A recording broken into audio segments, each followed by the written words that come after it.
Now, other news out of the Middle East, Israeli and Hamas war. Israel and Hamas reach a deal to release 50 hostages.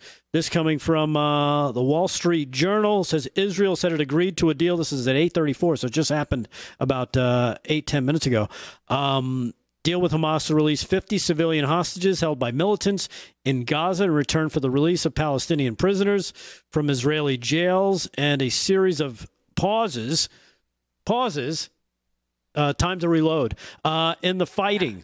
The agreement achieved Tuesday after weeks of painstaking negotiations brokered by Qatar, Egypt, and the U.S. marks the first major diplomatic breakthrough since the war began on October 7th.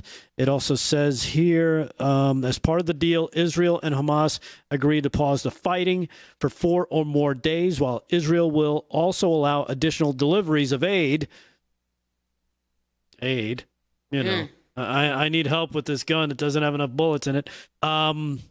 And allow additional fuel as well into the Gaza via a border crossing with Egypt. People familiar with the deal said this deal would see Israeli women and children released in exchange for 150 Palestinian women and minors held as Israeli prisoners, the people said. So there you have it, the latest. That again, I'm getting that from the Wall Street Journal.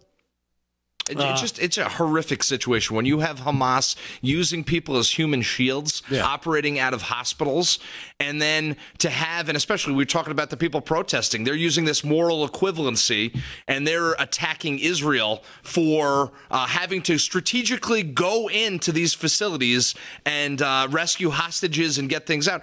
These people are barbarians. Yeah. Oh, they are. They're dressing like doctors and nurses in the hospital in order to put up a front so that the Israelis don't think that they're Hamas.